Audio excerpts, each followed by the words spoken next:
Welcome back to another episode of 40 Facts About the 40K Universe. I am your host, Gershwan, and today we're going to be talking about the recruitment, the creation, and the training of an Adeptus Custodes. If you're new to the channel, subscribe. We post Warhammer 40K lore videos every single day. If you have any suggestions, please comment down below. And if you enjoy our content, thank our patrons on Patreon. Link in the description if you guys want to support us. But with that said, let's get into 40 facts on the creation of the Adeptus Custodes. The Emperor of Mankind perfected the process of creating his Custodian Guard before he solidified the creation of the Space Marines, and while the two warriors were created to perform very similar functions in his Imperium, their recruitment and training shared many similarities. Both are physically transformed well beyond natural human limits in terms of strength, endurance, and fortitude, and fitted for inhuman environmental adaptation and resilience, though in this the Adeptus Custodes are the remarkably superior of the two in might, if not in adaptability. Both are subject to extensive psychological and cognitive conditioning to render most of their baser drives inert, and their beings rechanneled towards aggression, goal acquisition, and the fulfillment of duty. As a further safeguard against distraction and as biological control, both are of course incapable of procreation. In both cases, all that is left is a being of singular purpose. In the case of each Astarte, what is created is a living engine of conquest that cares for little else. And in the Custodian Guard, each is created protector of unrelenting diligence and savage capability, a watchman whose vigilance will never tire. What also truly differs between the two warriors is not just their functional purpose, but the extent of their augmentation and the means by which it is accomplished. While the process through which the Adeptus Astartes are fabricated from a human being is well documented in its outline, though its details are of course rightly held secret by those parties involved in the process on a chapter-to-chapter basis, genuine facts about the manner in which the Custodian Guard are created are very few, even within the hands of the Imperium's hierarchy. This is because, as with all else about the Custodian Guard, it is a matter for the Imperial household alone, and that authority is one that none can change or question. What is known, however, marks them as different. Firstly, there is the matter of the age of the candidacy. For a child to become one of the Adeptus Custodes, it is known that they must begin the process in their late infancy, and certainly before adolescence has taken hold of their physical structure. This stands in stark contrast to the Space Marines, whose implantation with the gene seed is only possible after adolescence and best served before full physical maturity. This may link to a second of the few known facts about the creation of the Adeptus Custodes, that the genecraft and the alchemistry that transforms them is as absolute as it is subtle, and worked upon the smallest conceivable microscopic level of their genome and cellular structure.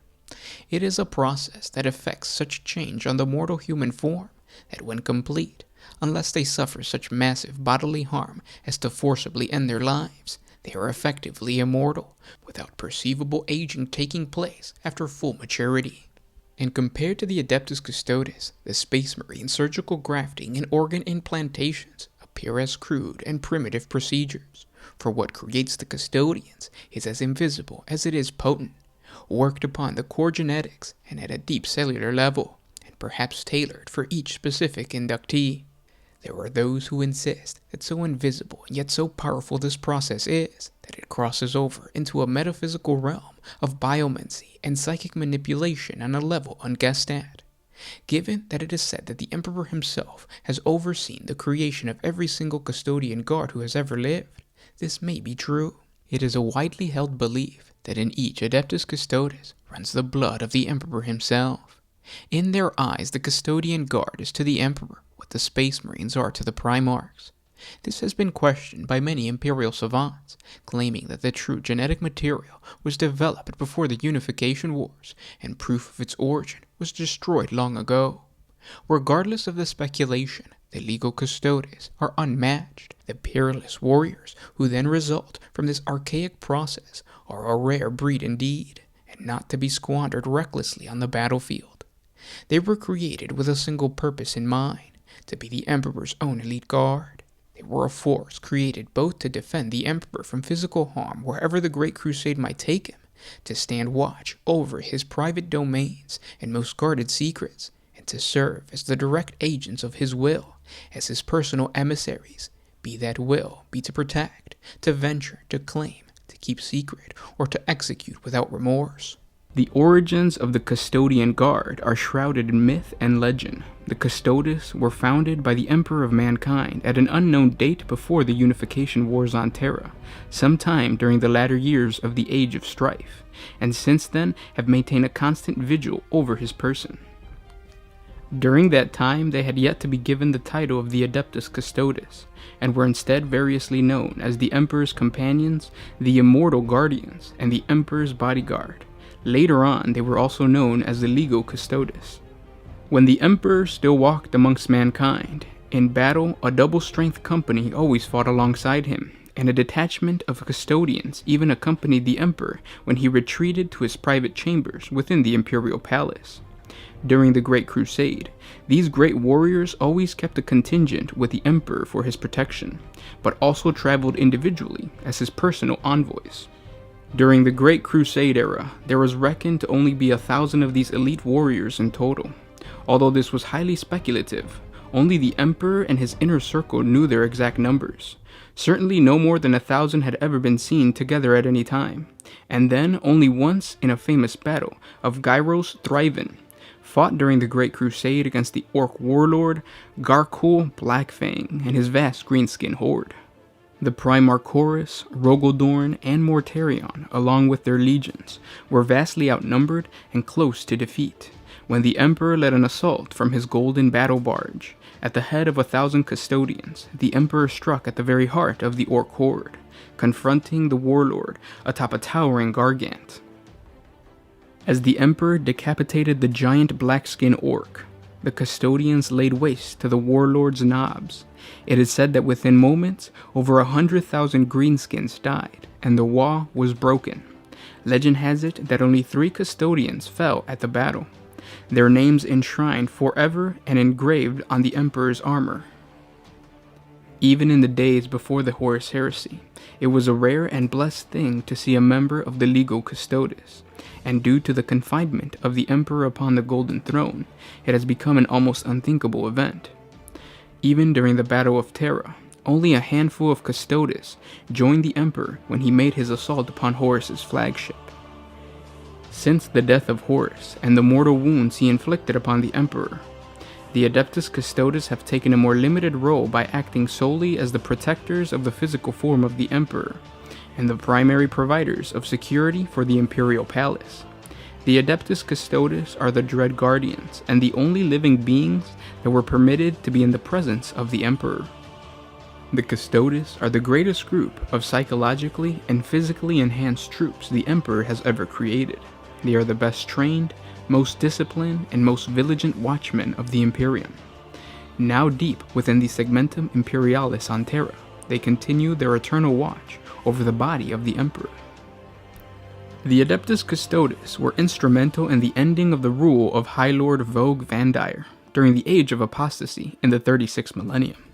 It was the actions of a few members of the Adeptus Custodes, utilizing secret passages within the Imperial Palace, known only to themselves, that brought the Sisters of Battle, then known as the Brides of the Emperor, to fully realize the acts of base treason perpetuated by Vandire.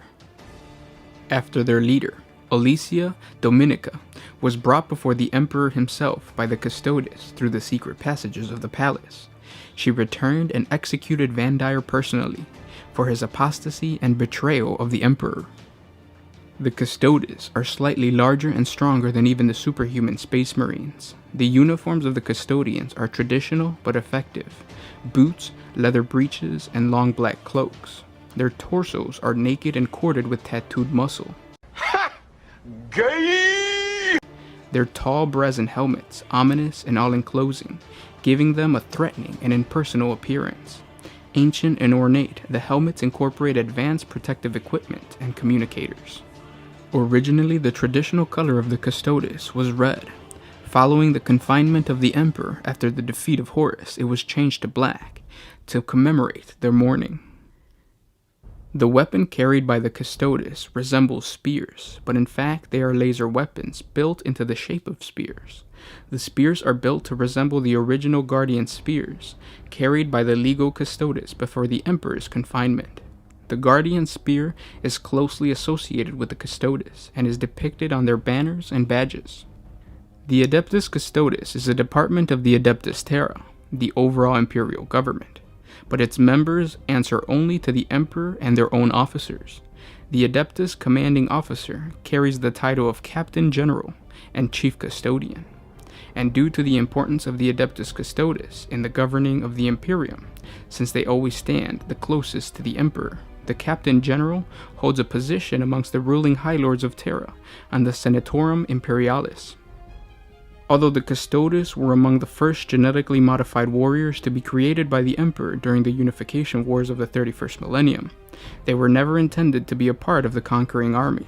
Such roles were filled by the later legions of the Astartes. This is revealed both in their mindset and training. While Custodians share genetic kinship with one another, they do not foster the same spirit of almost religious brotherhood that is instilled within the Astartes in order to function together as a unit. Each Custodian prepares and inspects their war gear individually, rather than as a part of a unit ritual.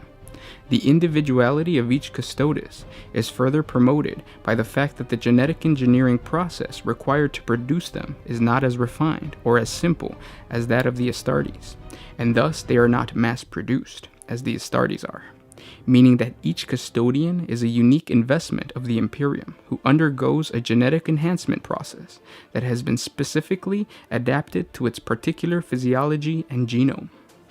One ritual that the Custodes do share in common is the recognition of mighty deeds, manifested in the awarding of individual names, which are added to the Custodian's title to represent the action he has performed in service to the Emperor.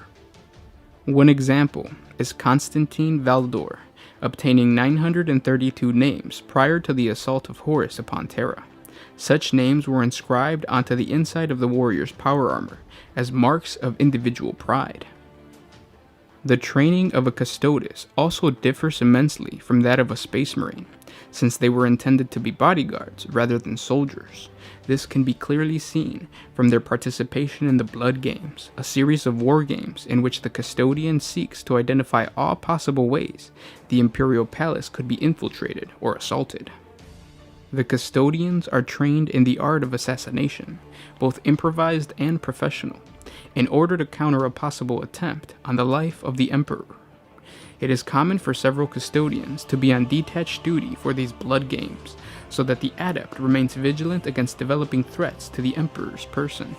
The Custodes are well versed in the political etiquette of Terra, and have been known to act outside of Imperial law, to infiltrate influential Imperial noble houses, and to investigate any potential threats. This aspect of Custodian mindset is advantageous, given that the Captain General of the Order often shares a seat with the High Lords of Terra. This allows him to navigate the political maneuverings of the Imperium's various adepts, while still remaining an awe-inspiring warrior.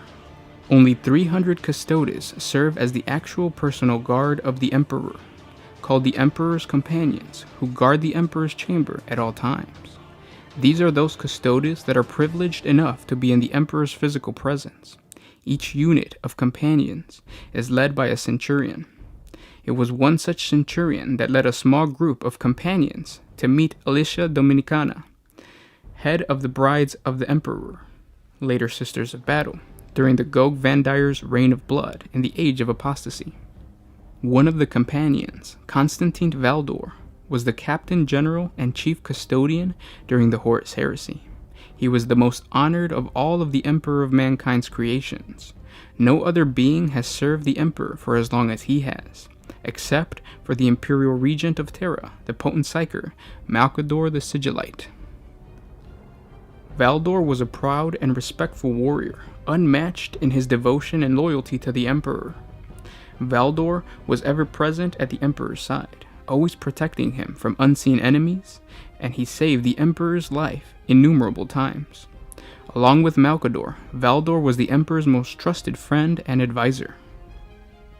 Constantine Valdor was one of the first High Lords of Terra, chosen after the end of the Horus Heresy, to guide the Imperium forward following the Emperor's internment within the Golden Throne. He also had a close relationship with the Primarch Rogel Dorn and Leman Russ, although initially Russ and Valdor did not see eye to eye. Dorn was ever present at the Imperial Palace during the Great Crusade, and so Valdor and the Primarch spent much time together. On the other hand, Valdor only earned Russ's respect when the former defeated Horus in a sparring match. The two then served together in the combat during the fall of Prospero, when the Custodes and the Space Wolves joined to punish the Thousand Sons Legion of Magnus the Red for his continual use of sorcery despite the edict of the Council of Nicaea. There is no record of when or how Valdor was killed, or if he was even killed at all. He eventually stepped down from the Senatorum Imperialis as a High Lord, and so he continued to devote all of his attention to protecting his beloved Emperor, now encased within the Golden Throne. Other accounts of the Custodians' exploits provide a different version of the relationship between the Astartes and the Custodes.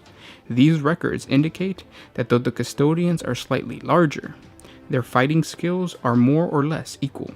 As bodyguards, the Custodes not only protect the Emperor's person, but also maintain surveillance on all other factions of the Imperium, to police their loyalty, infiltrate the households of suspicious individuals among the Imperial nobility, and enter deep cover to test the tightness of their own security within the Imperial Palace. A notable custode that existed in history is Archytas Vindex Centurio. When on Terra, the Emperor himself imprinted the genetic knowledge of the Primarch program onto Corvus Corax. He also ordered a squad of his very own bodyguards to accompany the Primarch of the 19th Legion back to Deliverance to protect the sensitive knowledge. Although the knowledge imprinted into Corax's mind would slowly fade, the Custodes would continue their Emperor-given task to protect and watch over the Primarch of the Raven Guard. As leader of the new bodyguard, and the man whose task it had been to watch over the Raven Guard during their stay in the Imperial Palace, Vindex soon became a figure of influence within Corax's war council, as the Raven Lord enjoyed debating with the leader of the Custodians when not on the front lines or even in the heat of battle. Whereas Corax always marveled on Horus's tenacity to declare war on the Imperium, Archytas had a quite different point of view. Horus would never have turned traitor if he hadn't been sure from the beginning that he would win. Alongside the ever-acting Raven Guard, Archytas and his brothers saw much combat, participating in such ventures as the raid of Capel 5642A, or the Day of the Vengeance, on Karadiru. The Adeptus Custodian Aquilion served as the Oculi Imperator, the Eye of the Emperor, the custodian who was assigned to watch over the Primarch Lorgar and his Word-Bearer Legion, after they were found to have violated the Emperor's trust during the Great Crusade, by spreading their belief that the Emperor was a god to the newly conquered human worlds. Aquilion and a team of 4 other custodians were assigned to the Word-Bearer's Legion after the Legion's humiliation on the world of Kur, and the destruction of the planet's capital city of Monarchia by the Ultramarine Legion on the orders of the Emperor. Aquilion used a 2-handed power sword in combat, rather than the standard Guardian spear.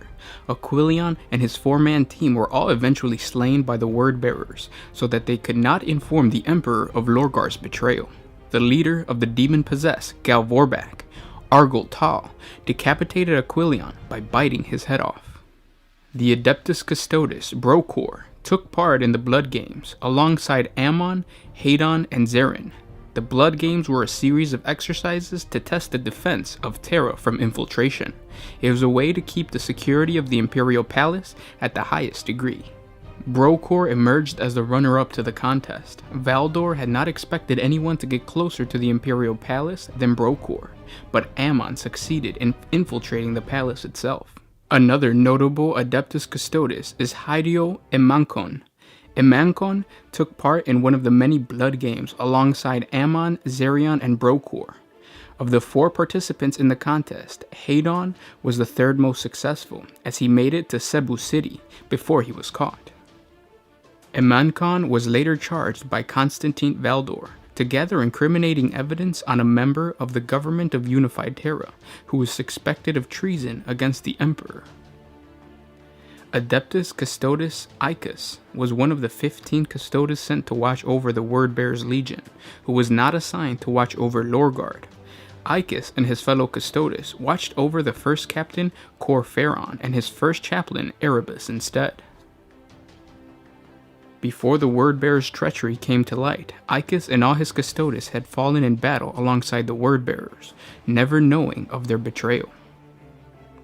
Adeptus Custodes Calhin was one of the 4 other Custodians assigned to serve under the command of Aquilion to watch over Lorgard and his word-bearers, while attempting to kill the traitor Cycrin Velenation. Calhin was shot down by one of the Legio Cybernetica members. Adeptus Custodes, Amon, was a Custodian who was charged with protecting the Emperor in the early 31st millennium, when Terra began the process of fortification to withstand the coming assaults of the War Master Horus and his traitor legions. Many years before the start of the heresy, Ammon was present at the Council of Nicaea to watch over the trial of Magnus the Red for his use of sorcery. While protecting Caspar Hauser, a space wolf, Ammon was attacked by a minion of chaos in a disguise of a Thousand-Sun space marine, but managed to survive the encounter thanks to the efforts of the Astartes of the Space Wolf chapter. After Horus's betrayal reached Terra, Ammon was tasked with taking part in the Blood Games, a rite all Custodians endured, and one which set them against the formidable defenses of the Imperial Palace in the hope of improving the Custodians' defenses of the Emperor through the exposure of flaws in his protection. Following his success in the Blood Games, Ammon and a fellow Custodian, Emenkon, were sent on a dangerous mission by Constantine Valdor, the chief Custodian, to gather incriminating evidence on the members of the government of Unified Terra. Adeptus Custodes Neralus was one of the 4 other Custodians assigned to serve under the command of Aquilon to watch over Lorgard and the Word-bearers. Neralus was considered a sword master for his skill with the Custodian spear. He used this skill to slay Malnor, one of the strongest of the demon-possessed Galvorbak, who was torn apart seconds later by 2 other members of the warrior elites of the Word-bearers Legion. Adeptus Custodes Scythran was one of the 4 other Custodians assigned to serve under the command of Aquilon to watch over Lorgard and the Word-bearers, before leaving Terra to watch over the Word-bearers. Scythran swore an oath that he would not speak again until he set foot on Terra once more, when this duty was complete. He kept his promise until the moment of his death at the hands of the Galvorbak, when he mocked the Word-bearer's chaplain, Xanfin, just after killing him for his betrayal of the Emperor. Built beneath the Himalayan peaks known as Rakaposhi, only the most senior Custodians bothered to use its original name, Kangaba Marwu, and for those condemned to its cells, who would never again see the light of day, they knew it simply as the Vault. Udar was removed from the fighting ranks of the Legio Custodes after being exposed to an orc bacteriological pathogen, whose after effects greatly reduced his reflexive response times to a level below minimum requirement for frontline service amongst the Custodians. A proud man, he took his removal from the front lines hard, but eventually adapted and took to this new role at the Vault, with the same determination and attention to detail that had seen him come to the closest to the full infiltration of the Imperial Palace in the Blood Games, until his peer Ammon bested him. During his tenure, Udar was charged with watching the last remnants of the outcast dead, a small group of Astartes warriors drawn from the traitor legions that were the last of the Crusade hosts, an honor guard of Space Marines comprised of representatives from each of the 18 Space Marine legions that served on the rotational bases within the Imperial City outside the Imperial Palace on Terra.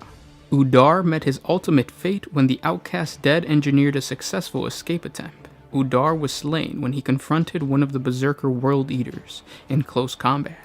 The Berserker in question, Sergeant Tagore, ripped out a section of Uldar's spine through his chest, just as Tagore had promised he would during his confinement. Adeptus Custodes Vendatha was one of the 4 other Custodians assigned to serve under the command of Aquilon.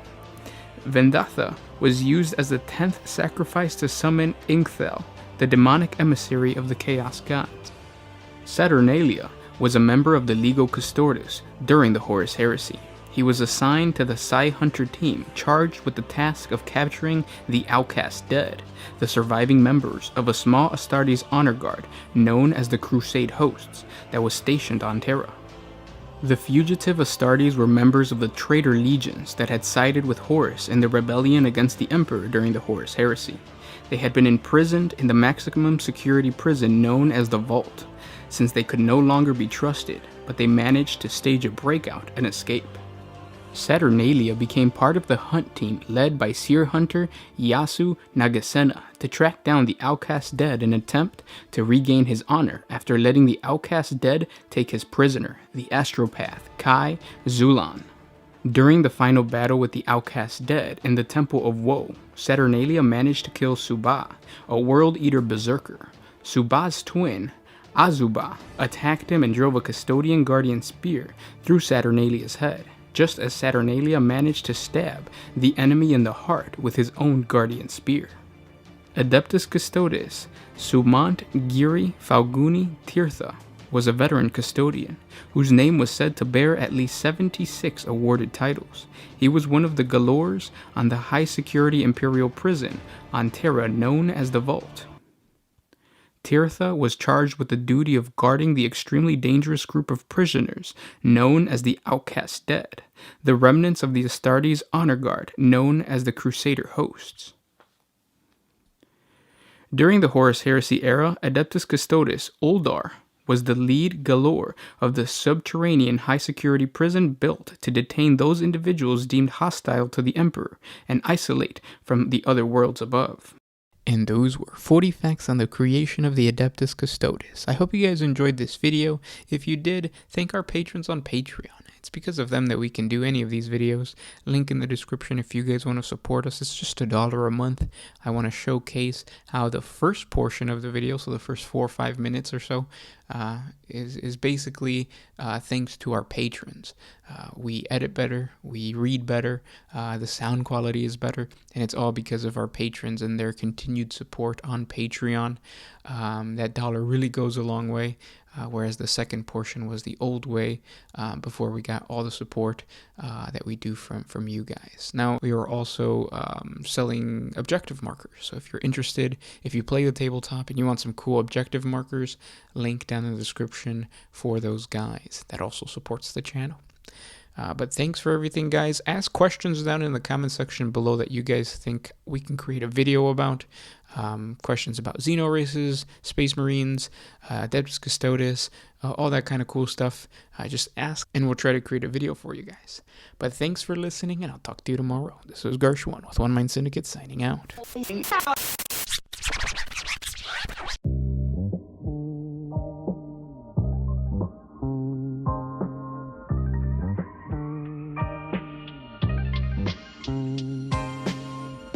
Always used to put my freedom first in any situation.